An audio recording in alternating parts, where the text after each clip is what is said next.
ನಮಸ್ತೆ ಸ್ನೇಹಿತರೆ, ಇವತ್ತು ನಾವು BA ಸಮಾಜಶಾಸ್ತ್ರದಲ್ಲಿ ಮುಖ್ಯವಾಗಿರುವಂಥ ಒಂದು ಪ್ರಶ್ನೆಯ ವಿವರಣೆಯನ್ನು ತಿಳ್ಕೊಳ್ಳುವ.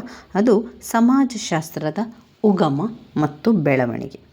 ಸಮಾಜಶಾಸ್ತ್ರದ ಉಗಮ ಮತ್ತು ಅದರ ಬೆಳವಣಿಗೆಯನ್ನು ತಿಳಿತಾ ಹೋಗೋದಾದರೆ, ಸಮಾಜ ವಿಜ್ಞಾನಗಳಲ್ಲಿ ಅತ್ಯಂತ ಕಿರಿಯ ಸಮಾಜ ವಿಜ್ಞಾನವೆಂದು ಕರೆಯಲ್ಪಡುವ ಸಮಾಜಶಾಸ್ತ್ರವನ್ನು ಮಾನವ ಸಮಾಜ ಮತ್ತು ಆತನ ಸಾಮಾಜಿಕ ಜೀವನದ ವೈಜ್ಞಾನಿಕ ಅಧ್ಯಯನದ ಶಾಸ್ತ್ರವೆಂದು ಬಹಳ ಸರಳವಾಗಿ ಅದನ್ನು ನಾವು ಅರ್ಥ ಮಾಡಿಕೊಳ್ಬೋದು.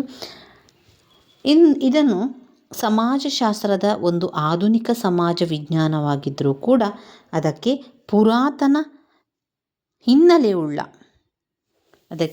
ಪುರಾತನವಾದ ಹಿನ್ನೆಲೆ ಅದಕ್ಕೆ ಇರುವಂಥದ್ದು. ಸಮಾಜಶಾಸ್ತ್ರವನ್ನು ಕೆಲವೊಮ್ಮೆ ಪುರಾತನ ಹಿನ್ನೆಲೆಯುಳ್ಳ ಆಧುನಿಕ ಶಾಸ್ತ್ರ ಅಂತ ಹೇಳುವುದು ಕೂಡ ಉಂಟು.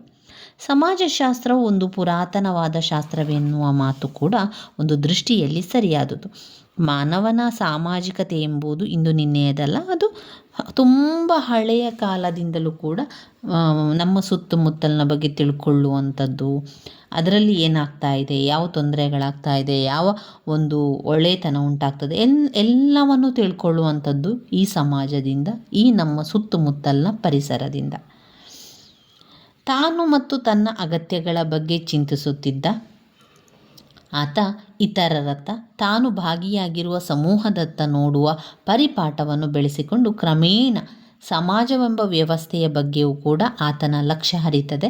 ನಾಗರಿಕತೆಯು ಆರಂಭವಾದ ದಿನದಿಂದ ಇಂದಿನವರೆಗೂ ಕೂಡ ಒಂದಲ್ಲ ಒಂದು ರೀತಿಯ ದೃಷ್ಟಿಯಲ್ಲಿ ಮಾನವನು ಸಮಾಜದ ಬಗ್ಗೆ ಯೋಚಿಸುತ್ತಾನೆ ಬಂದಿದ್ದಾನೆ.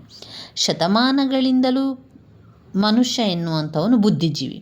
ಸಮಾಜದ ಬಗ್ಗೆ, ಸಮಾಜವನ್ನು ಸಂಘಟಿಸಬೇಕಾದ ಕ್ರಮದ ಬಗ್ಗೆ, ಸಾಮಾಜಿಕ ಸುಧಾರಣೆಗಳ ಬಗ್ಗೆ, ಸಮಾಜದ ಕಲ್ಯಾಣದ ಬಗ್ಗೆ, ಸಾಮಾಜಿಕ ಪ್ರಗತಿಯನ್ನು ಹೊತ್ತು ಗುರಿಯ ಬಗ್ಗೆ, ಸಮಾಜದ ಜನಜೀವನ ಮತ್ತು ನಾಗರಿಕತೆಯ ಏಳುಬೀಳುಗಳ ಬಗ್ಗೆ, ಜೊತೆಗೆ ಮಾನವ ಜೀವನದ ಅಂತಿಮ ಗುರಿಗಳ ಬಗ್ಗೆ ಚಿಂತನ ಮಂಥನ ಮಾಡುತ್ತಾ ಬಂದಿರುವಂಥದ್ದು. ಆಗಸ್ಟ್ ಕಾಮ್ಟನಿಗೂ ಪೂರ್ವದಲ್ಲಿ ಸಮಾಜದ ಕುರಿತಾದ ಚಿಂತನೆ ಎಂಬುದಿತ್ತು. ಫ್ರಾನ್ಸಿನ ತತ್ವಜ್ಞಾನಿಯಾಗಿದ್ದ ಆಗಸ್ಟ್ ಕಾಮ್ಟ್ ಎಂಬಾತನ ಪ್ರಯತ್ನಗಳ ಮೂಲಕ 19ನೆಯ ಶತಮಾನದಲ್ಲಿ ಸಮಾಜಶಾಸ್ತ್ರವು ಒಂದು ಪ್ರತ್ಯೇಕವಾದ ಹಾಗೂ ಸ್ವತಂತ್ರವಾದ ಅಧ್ಯಯನ ಶಾಸ್ತ್ರವಾಗಿ ಬೆಳೆದು ಬಂದಿರುವುದು ನಿಜ. ಆಗಸ್ಟ್ ಕಾಮ್ಟನಿಗೂ ಪೂರ್ವದಲ್ಲಿ ಸಾಮಾಜಿಕ ಚಿಂತನೆ ಇರಲಿಲ್ಲ ಎಂದು ಅರ್ಥೈಸುವುದು ತಪ್ಪು. ಆಗ ಕಾಲದಿಂದಲೂ ಕೂಡ ಮಾನವ ತನ್ನ ಸುತ್ತಮುತ್ತಲಿನ ಒಂದು ಪರಿಸರವನ್ನು ತೆರೆದ ಕಣ್ಣುಗಳಿಂದ ವೀಕ್ಷಿಸುತ್ತಾ ಇದುವರೆಗೆ ಬಂದಿರುವಂಥದ್ದು. ಪರಿಸರದ ವೈವಿಧ್ಯತೆ ಅನುಗುಣವಾಗಿ ಆ ಸಮಾಜದಲ್ಲಿ ಯಾವ ರೀತಿ ಜೀವನವನ್ನು ನಡೆಸಬೇಕು ಅದೇ ರೀತಿಯಲ್ಲಿ ಅವನು ಇರುವಂಥದ್ದನ್ನು ಕಾಣ್ಬೋದು.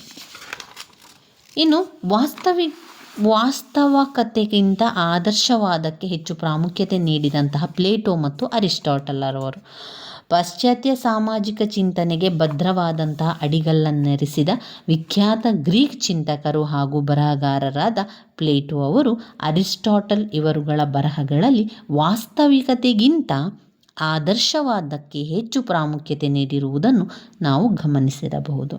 ಪ್ಲೇಟೋ ಆದರ್ಶ ರಾಜ್ಯದ ತನ್ನ ಕಲ್ಪನೆಯನ್ನು ವಿವರಿಸುವ ಪ್ರಯತ್ನವನ್ನು ಮಾಡಿದ್ದಾರೆ. ಅರಿಸ್ಟಾಟಲ್ ಆದರ್ಶ ಸಾಮಾಜಿಕ ವ್ಯವಸ್ಥೆಯ ಗುಣಲಕ್ಷಣಗಳನ್ನು ವರ್ಣಿಸಿದ್ದಾರೆ.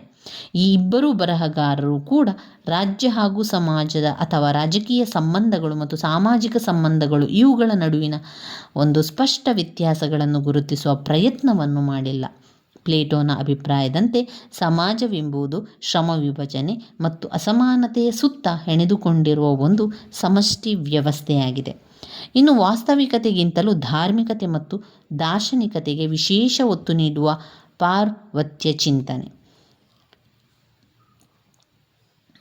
ಧಾರ್ಮಿಕತೆಯ ಬಗ್ಗೆ ಹೆಚ್ಚಿನ ಮಹತ್ವವನ್ನು ನೀಡಿರುವಂಥದ್ದನ್ನು ಕಾಣಬಹುದು.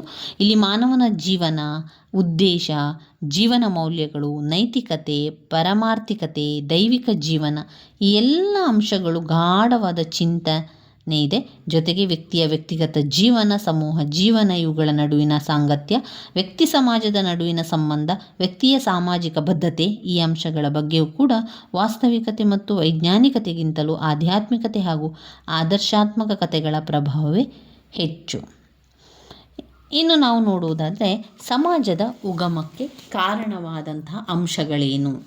ಸಮಾಜದ ಉಗಮಕ್ಕೆ ಕಾರಣವಾದಂಥ ಅಂಶಗಳನ್ನೆಲ್ಲ ಏನೆಲ್ಲ ಕೊಟ್ಟಿದ್ದಾರೆ. ಸಮಾಜದ ಉಗಮಕ್ಕೆ ಕಾರಣವಾದಂಥ ಅಂಶಗಳು, ಸಮಾಜದ ಆರಂಭಕ್ಕೆ ಸಹಕಾರಿಯಾಗುವಂಥ ಅಂಶಗಳು: ಜ್ಞಾನೋದಯದ ಯುಗದ ಪ್ರಭಾವ, ಅವಳಿ ಕ್ರಾಂತಿಗಳ ಪರಿಣಾಮ, ಫ್ರಾನ್ಸಿನ ಮಹಾಕ್ರಾಂತಿ ಹಾಗೆ ಇಂಗ್ಲೆಂಡ್ನ ಕೈಗಾರಿಕಾ ಕ್ರಾಂತಿ.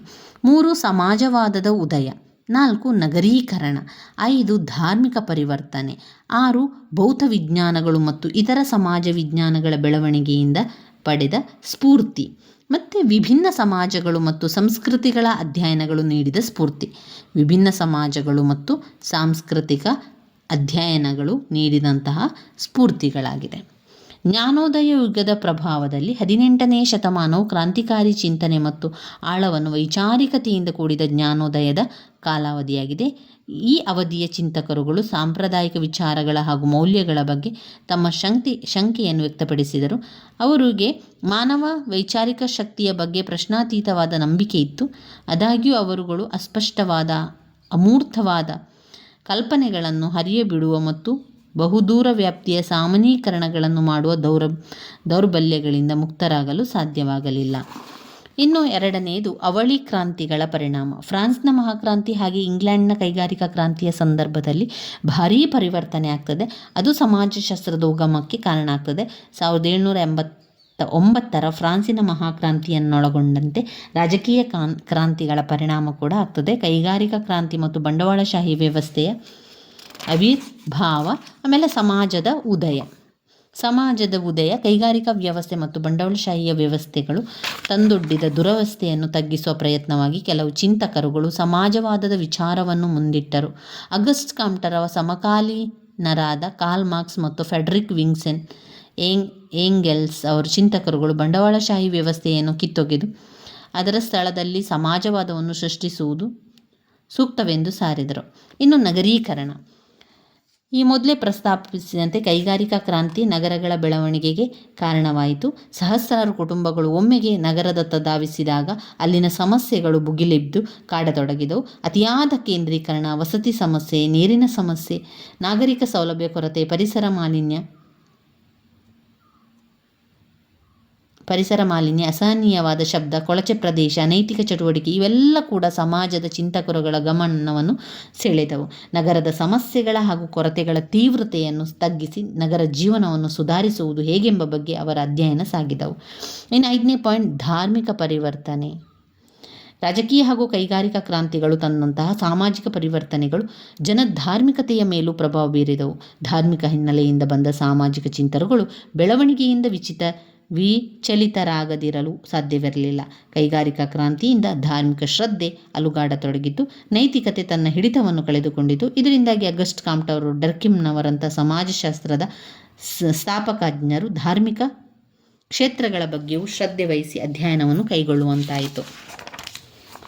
ಇನ್ನು ವಿಜ್ಞಾನಗಳ ಬೆಳವಣಿಗೆ. ಜ್ಞಾನೋದಯದ ಯುಗವು ಸಮಾಜದಲ್ಲಿ ವಿಜ್ಞಾನ ತಂತ್ರಜ್ಞಾನಗಳ ಬಗ್ಗೆ ಭಾರೀ ಗೌರವವನ್ನು ಮೂಡಿಸಿತು. ಪಶ್ಚಿಮದ ಜಗತ್ತಿನ ಹಲವಾರು ವಿಶ್ವವಿದ್ಯಾನಿಲಯ ಕಾಲೇಜುಗಳಲ್ಲಿ ವಿಜ್ಞಾನ ವಿಷಯಗಳು ಬೋಧಿಸಲ್ಪಡತೊಡಗಿದವು.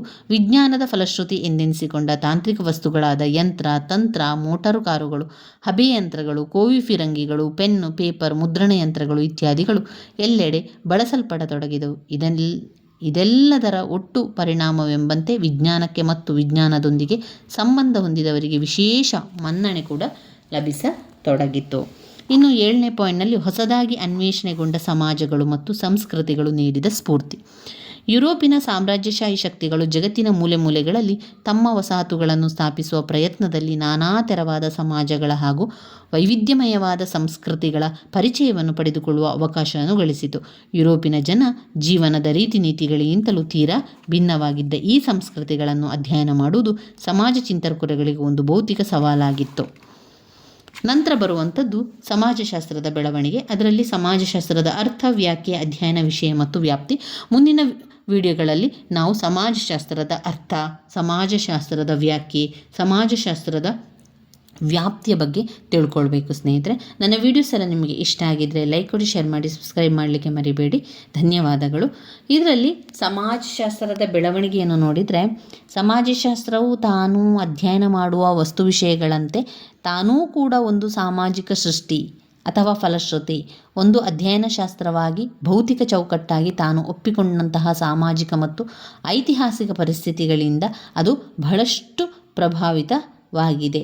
ಹಾಗೂ 19ನೇ ಶತಮಾನದ ಪಶ್ಚಿಮ ಯುರೋಪಿನ ಸಾಮಾಜಿಕ ಆರ್ಥಿಕ ಪರಿಸ್ಥಿತಿಗಳು ಸಮಾಜಶಾಸ್ತ್ರದ ಉಗಮದಲ್ಲಿ ಹಾಗೂ ಬೆಳವಣಿಗೆಯಲ್ಲಿ ಮಹತ್ತರ ಪಾತ್ರವನ್ನು ವಹಿಸಿದವು.